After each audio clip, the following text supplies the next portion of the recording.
하나님 아버지, 오늘 이 새벽에도 평안한 가운데 눈을 떠 주의 전에 나와 주님을 예배할 수 있는 새벽을 주신 것 감사합니다. 시간의 주인 되신 하나님 앞에 주여 우리가 승복하고 주님 앞에서 오늘도 주님과 함께 주님의 시간을 살고자 하는 하나님의 거룩한 백성들에게 새 힘을 허락하시고 지혜를 더하시고 용기를 주셔서 오늘도 주의 뜻을 이루는 종들이 되게 하여 주옵소서. 예수님 이름으로 감사하며 기도드렸습니다. 아멘.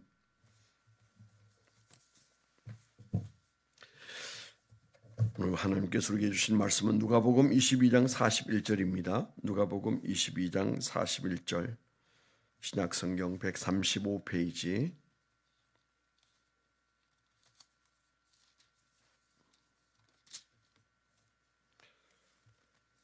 39절부터 읽으면 더 좋겠습니다. 46절까지, 39절부터 46절까지로 조금 넓혀서 읽도록 하겠습니다. 같이 읽습니다. 시작.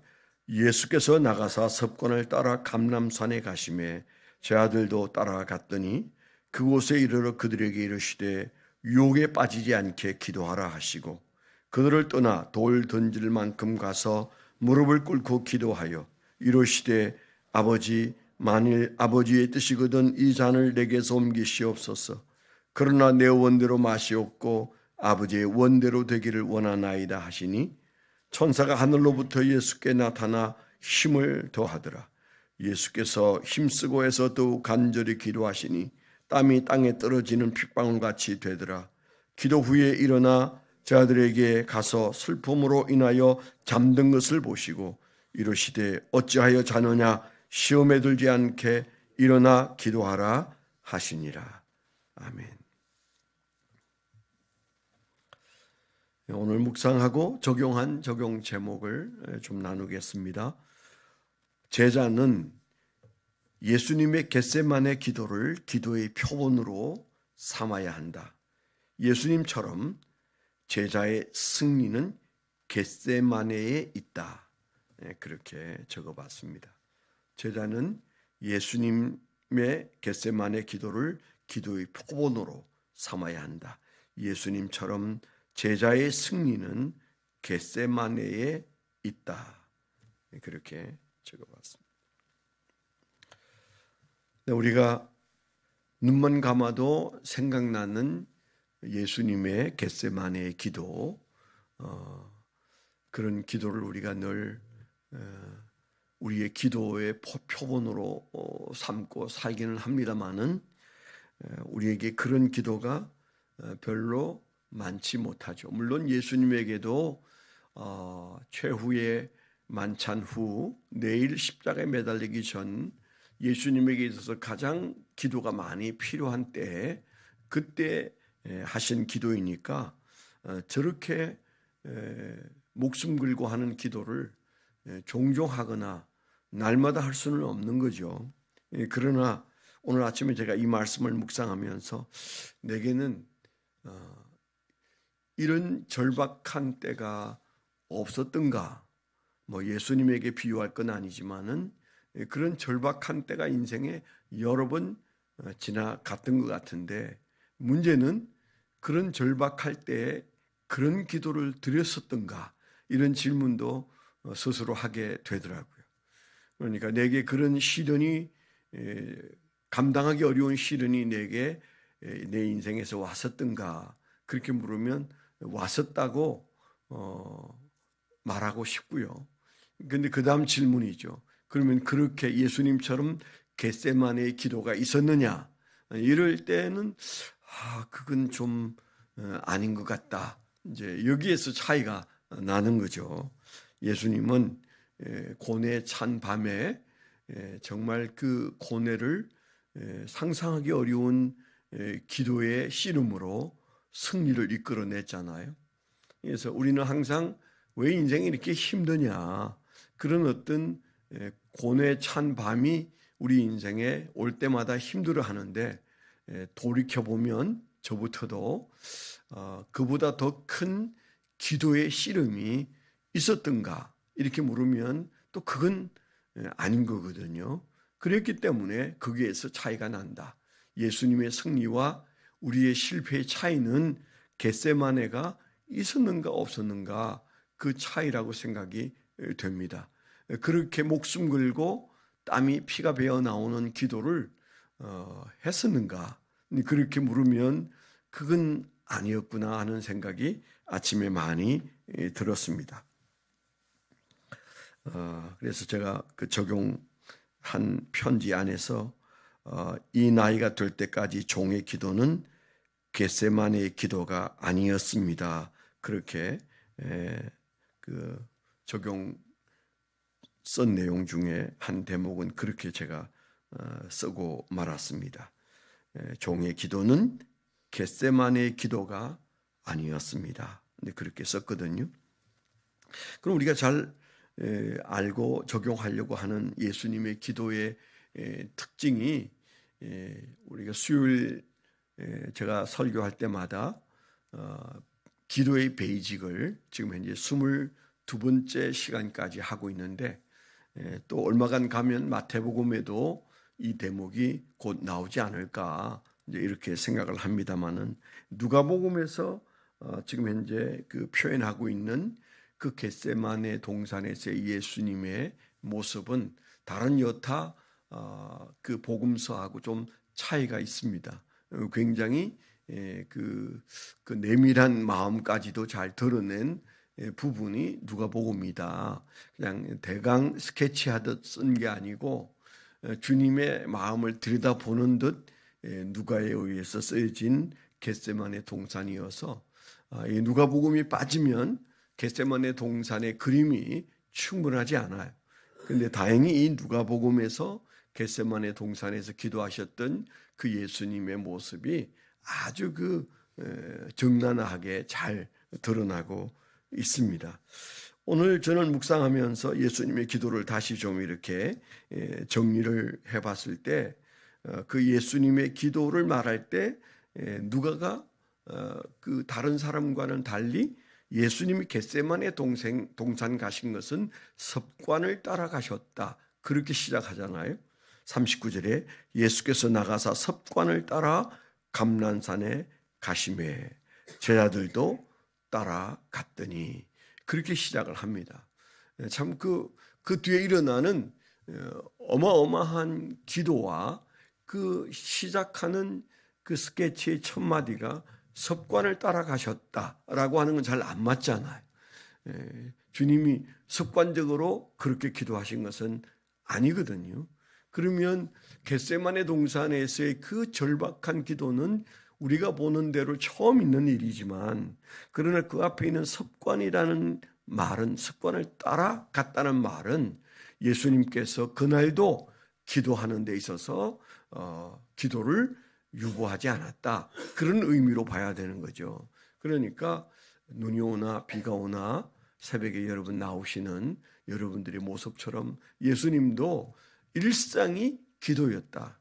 흔들 만한 날인데 멈출 만한 날인데 오늘은 예외라고 말할 수 있는 날이었는데 기도가 빠져도 빠질 수 있는 날이었는데 주님은 습관을 따라가셨다. 이 습관은 감람산에를 습관적으로 다니신 것도 아니고요.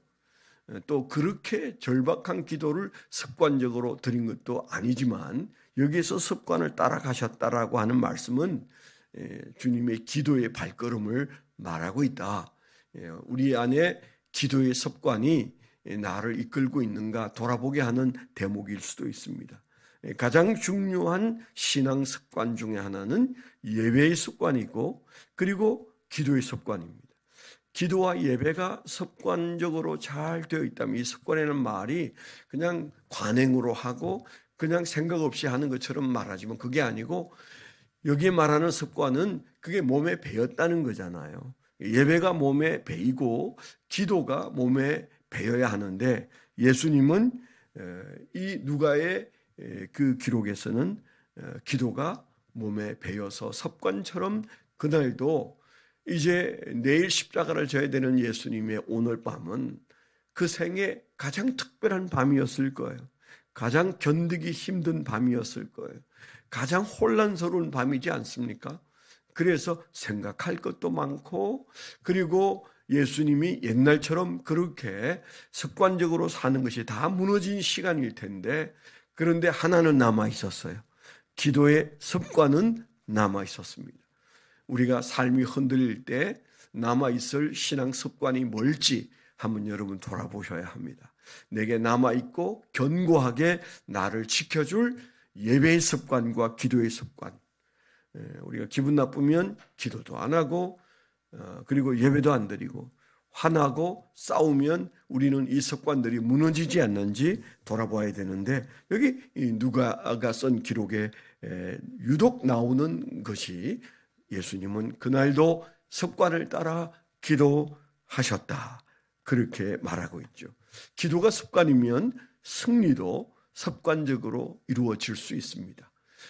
우리의 삶의 승리는 오직 기도뿐인데, 기도가 습관적으로 이루어지는 사람이라면 우리의 삶 속에 반복적으로 승리가 우리에게 주어지지 않겠는가, 그런 도전도 우리에게 주어지는 것이죠. 특별히 이 습관을 따라갔다는 말씀과 고난의 밤을 우리가 한번 연상해 보셔야 돼요. 너무 고통스러울 때, 고뇌에 차 있을 때, 그리고 예수님의 표현을 따른다면 내가 죽을 것 같으다, 그런 표현도 쓰셨잖아요. 그 예수님의 입에서 그런 말이 나올 정도의 밤인데도 기도의 습관은 여전히 가지고 있었다. 굉장한 거죠. 두 번째, 오늘 새벽에 마음속에 많이 와서 닿은 것은 아버지의 뜻을 붙들고 기도한다는 거죠. 우리가 대체로 우리가 기도는 내 뜻을 관철하려고 합니다. 내 마음속에 있는 소원을 주님 앞에서 풀어내려고 하고, 내 문제를 해결받고자 하고, 그래서 뭔가 기도에는 항상 내 뜻이 작동하죠. 그걸 나무라거나 그런 것은 아닐 거라고 생각합니다. 내 문제 때문에 기도하니까요. 그래서 내 문제 해결받으려고 기도하는 그 자녀의 기도의 모습은 결코 이상하지 않고 아름다운 거죠. 그런데 오늘 우리에게 기도의 모분을 보여주시면서 주님께서 하신 말씀이 아버지여 만일 아버지의 뜻이거든, 이걸 전제로 이 잔을 옮기고 싶은 마음 때문에 기도하고 겟세마네에 오셨지만은, 그러나 아버지의 뜻이면 옮겨달라고 하는 전제를 가지고 있어요. 아버지, 배 일어나라고 내 뜻입니다. 이 잔을 옮겨 주십시오. 이렇게 기도를 시작해야 되는데, 그런데 오늘 이 말씀에서는 아버지의 뜻이거든 이 잔을 내게서 옮겨 주십시오, 이렇게 기도를 시작한단 말이죠. Will of God, 하나님의 뜻을 먼저 전제하고 기도하고 있다. 굉장한 우리가 따르기 어려운 그런 경지지만 이게 기도의 모본이다. 우리가 이렇게 안 되기 때문에 우리는 더 많이 기도해야 합니다. 오늘 우리가 읽은 말씀에 보면 40절에 함께 기도하자고 말씀하시면서 하신 말씀이 뭐예요? 유혹에 빠지지 않게 기도하라, 그렇게 말씀하셨어요. 46절에도 이러시되 어찌하여 자느냐 시험에 들지 않게 일어나 기도하라, 같은 말이지 않겠습니까? 유혹에 빠지지 않게 기도하라, 시험에 들지 않게 일어나 기도하라, 그렇게 말씀하셨다는 말은 유혹과 시험을 이기는 것이 기도라는 말씀도 되고, 우리가 기도를 멈추고 있는 때는 너무 위태위태하다, 그때 유혹과 시험이 우리를 흔들어댈 수 있다. 기도하느냐?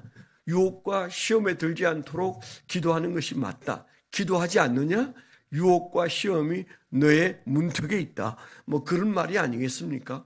그런데 예수님도 이제 기도를 시작하면서 첫 마디가 아버지의 뜻이거든 잔을 옮겨 주십시오.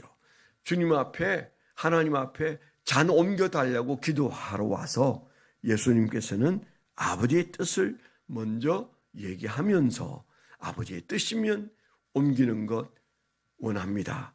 그런데 혹이라도 내 뜻대로 되지 않고 아버지의 뜻대로 되기를 원한다. 이런 정말 훌륭한, 너무나 눈부신 기도, 너무나 위대한 기도, 너무나 아름다운 기도를 주님께서 하고 계신다. 이 정도 되니까 우리가 읽은 말씀을 보니까 천사가 와서 다시 돕기 시작하죠.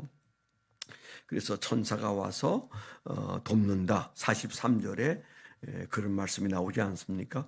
천사가 하늘로부터 예수께 나타나 힘을 더하더라.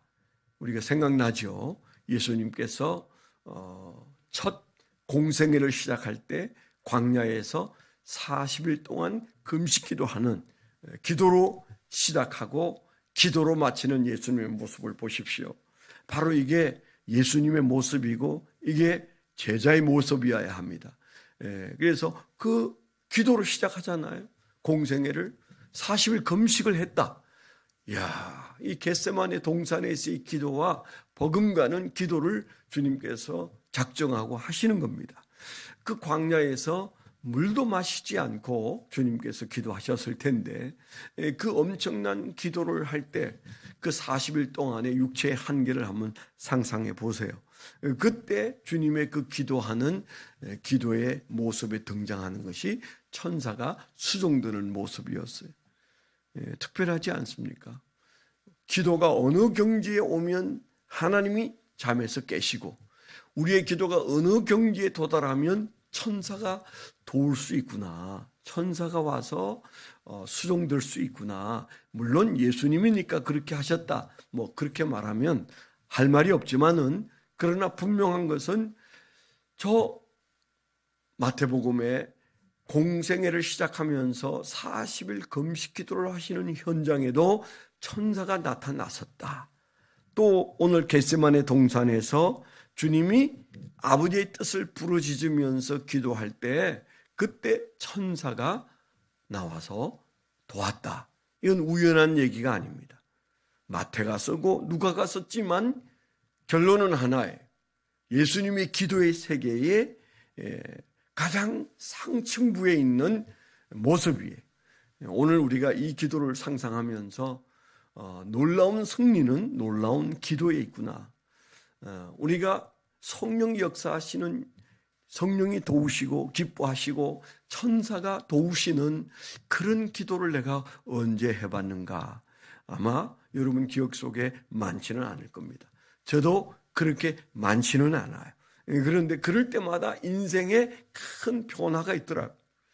제 기도가 하나님 앞에 상달됐나 보다. 그렇게 느껴질 정도로 기도 중에 체험이 일어날 때 거기서 끝나지 않더라고요. 제가 변하든지 환경이 변하든지 둘 다 변하든지 반드시 변화가 있어요.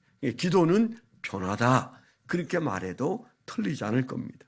그런 놀라운 일이 여기에 지금 현재 43절에 기록되어져 있고 그 다음에 나오는 44절의 말씀은 땀이 떨어지는데 땅에 떨어지는 땀에 피가 섞여 있었다. 더욱 힘쓰고 애써 간절히 기도하셨다. 몸은 뭘로 말해줍니까? 땀에 피가 배어 나오는 것으로 그 기도의 그 육체의 그 몸부림이 잘 전달되고 그 다음에 이제 예수님이 기도하는 모습을 세 가지로 말합니다. 더욱 힘쓰고 그 다음에 애쓰고 그리고 간절히 기도했다. 이 기도에 우리가 도달할 수만 있으면 우리의 삶의 문제는 그것은 그냥 주님께 맡겨지고 우리는 그 환경에서도 춤을 출 수 있으리라 그렇게 믿어집니다. 우리의 근심이 기도로 날려버리는 그런 은혜가 넘치기를 축원합니다. 기도 제목 오늘도 한 가지 나라를 위해서 기도하는 새벽이 되었으면 좋겠습니다. 잘 알 수 없지만은 여튼 6시간 만에 시작했다 끝난 것이 원래 계획된 것이었는지 또 다른 하나의 신호탄인지 도무지 알 수는 없지만은 그것이 우리 교인 백성들에게 미치는 그 놀라움은 매우 컸고 저도 잠을 못 잤으니까요. 왜 저런 어리석은 짓을 하지? 아니 대통령도 저러면 어떡하나. 그래서 굉장히 걱정하는 나라 때문에 걱정스러웠습니다마는 왜 그랬을까요? 어리석은 행동을 했다고 친다면 악한 짓을 하고 있는 사람들 때문이잖아요. 정말 나라를 망쳐먹으려고 덤비는 못된 정치꾼들 때문이잖아요. 제가 지금까지 이 나이 될 때까지 많은 정치를 보고 저는 박정희 때도 나가서 데모하고 전두환 때도 1980년에 학교 안 가고 하나님이 저를 복학시켜 주셨는데 저는 4월 말부터 5월 중순 계엄령이 선포돼서 못 나가게 될 때까지 저는 항상 저 남대문 앞에 서울역 앞에 나가서 데모했어요. 그러니까 이런 말 할 자격이 있습니다. 그때 나라를 생각하면서 학교도 안 가고 아내 몰래 저 남대문에 가서 돌 던지지는 않았지만 돌 던지는 사람들 속에 날마다 섞여 있었던 시위대였습니다. 그런 제가 지금 이 나라를 볼 때 이건 나라 꼴이 아니에요. 이 정치꾼들이 나라를 망해 먹으려고 덤비고 있는 극악한 세상이에요. 세상에 이런 정치 창피해서 말을 할 수가 없어요. 그런데 백성들은 그런 것들을 지지하는 사람들이 많다는 사실. 그런 것은 그러고 옳은 것은 옳은 것이죠. 아무리 내 편이어도 잘못된 것을 꾸질 수 있는 백성이 돼야 합니다. 그러니까 견디다 대통령이 악수를 두지 않았을까 그런 생각은 합니다. 둘 다 고쳐야 돼요. 둘 다 바로 하지 않고 있습니다. 이 나라가 바로 서도록 하나님, 이 나라 하나님이 잡아주세요. 대통령을 믿기도 어렵고 그리고 저 정치꾼들 저 놀이배들 하는 짓거리도 하나님 저 부끄러운 짓을 하는 정치꾼들도 하나님께서 쫓아내 주세요. 이 나라 이 백성들이 원하는 나라 만들어 주세요. 우리가 정말 그래야 애국자입니다. 잘못된 애국을 하고 있는 사람들 하나님 쫓아내시고 하나님께서 이 나라를 통치해 주세요. 이거 기도해야 나라가 바로 섭니다. 나라가 풍전등화에 있습니다. 나라를 위해서 오늘 밤에도 여러분 간절히 오늘 새벽에도 기도해 주시기를 바랍니다. 하나님 아버지, 기도만이 나라를 살릴 수 있기에 우리를 이 새벽에도 불러주셔서 어느 편도 아니고 우리가 주님 편에 서서 이 나라의 거짓된 일들과 편가르는 일들이 끝날 수 있도록 하나님 기도하는 기도의 용사들을 기억하셔서 느헤미야의 기도를 들으시고 왕을 움직이시듯 우리의 기도를 들으시고 이 나라의 위정자들을 움직여 주시옵소서. 이제는 우리 주 예수 그리스도의 은혜와 아버지 하나님의 극진하신 사랑과 성령님의 내주 동행하시며 감화감동하심이 하나님을 사랑하는 거룩한 백성들의 생애 위에 지금부터 영원토록 함께하여 주시옵기만을 간절히 축원하옵나이다. 아멘.